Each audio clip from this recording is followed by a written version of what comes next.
روزے کے بارے میں جو سوال بہت زیادہ پوچھے جاتے ہیں، الٹی آ گئی ہے، ابکائی آ گئی ہے، اس سے روزہ تو نہیں ٹوٹا، انجیکشن لگانا ہے، چوٹ لگ گئی ہے، خون نکل گیا ہے، خون لگانا ہے، انہیلر لینا ہے. تو الٹی آنے سے روزہ نہیں ٹوٹتا. الٹی آنے سے روزہ اس وقت ٹوٹے گا جب دو شرطیں پائی جائیں گی.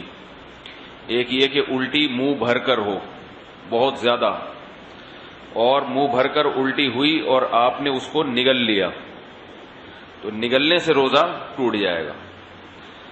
دوسری شرط یہ ہے کہ الٹی منہ بھر کر ہو، خود سے نہ ہو بلکہ آپ نے جان بوجھ کر کی ہو، منہ بھر کر اچھی طرح سے. منہ بھرنے کا مطلب یہ ہوتا ہے کہ اتنی زیادہ ہو کہ آپ اگر روکنا چاہیں تو وہ روک نہ سکیں، اس کو منہ بھر کے کہتے ہیں. ورنہ اب منہ ہر ایک کا جو ہے کیونکہ وہمی لوگ جو ہے نا، پھر وہ وہمی لوگ جو ہے نا وہ تنگ کرتے ہیں. وہمی کہتے ہیں اب مجھے پتہ ہی نہیں چل رہا کہ میرا منہ بھر کے ہوا ہے یا منہ تھوڑا ہوا ہے. تو بھائی اب منہ تو آپ کا اپنا ہے، میں تھوڑی پتہ لگا سکتا ہوں کہ آپ کا منہ بھرا ہے کہ نہیں بھرا. اس کا ایک فقہا نے ضابطہ بیان کیا ہے کہ اتنا کہ منہ میں روکنا اس کو ممکن نہ ہو. تو چھوٹی موٹی ابکائیاں آتی ہیں، چھوٹی موٹی الٹیاں آتی ہیں، یہ اگر نگل بھی لیں تو بھی روزہ نہیں ٹوٹتا. ابکائی آئی اور آپ واپس لے گئے تو نہیں ٹوٹتا.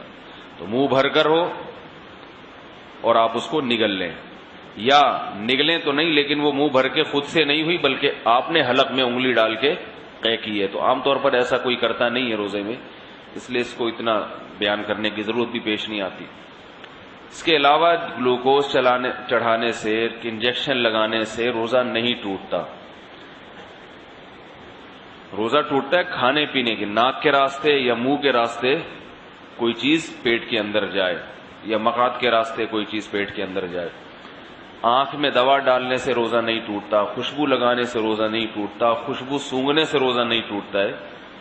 کان میں دوا ڈالنے سے روزہ ٹوٹتا ہے یا نہیں، اس میں علماء کا اختلاف ہے.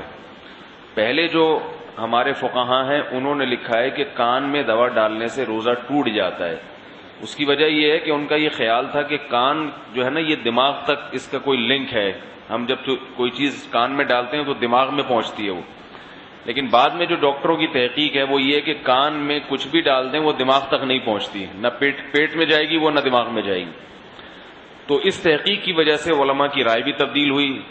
تو ابھی ہمارے اکابر کا جو فتویٰ ہے، یعنی سارے ہی ہمارے اکابر ہیں جو اس کے خلاف ہیں وہ بھی ہمارے ہی ہیں، لیکن مطلب یہ کہ جو میرے اساتذہ ہیں ان کا جو فتویٰ ہے اس بارے میں وہ یہ ہے کہ روزہ نہیں ٹوٹتا کان میں دوا ڈالنے سے.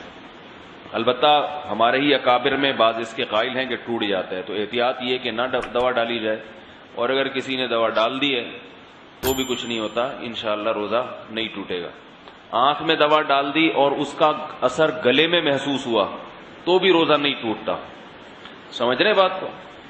تو سر میں تیل لگانے سے روزہ نہیں ٹوٹتا، احتلام ہو جانے سے، نائٹ فال ہو جانے سے روزہ نہیں ٹوٹتا. زوجہ کے قریب کوئی شادی شدہ آدمی گیا اور ڈسچارج ہو گیا تو روزہ ٹوٹے گا، ڈسچارج نہیں ہوا تو اس سے بھی روزہ نہیں ٹوٹتا. اور یاد رکھیں اگر اس نے ہم بستری کر لی تو پھر جو ہے روزہ بھی ٹوٹے گا اور 60 روزوں کا کفارہ بھی ہے اس کے اوپر. زوجہ سے ہم بستری بالکل حلال نہیں ہے روزے کی حالت میں، اور ویسے جان بوجھ کر روزے میں کھا لیا تو بھی روزہ ٹوٹے گا بھی، اور 60 روزوں کا کفارہ بھی ادا کرنا پڑے گا اس کو. تو رمضان میں کھانے کی اجازت نہیں ہے روزے کی حالت میں.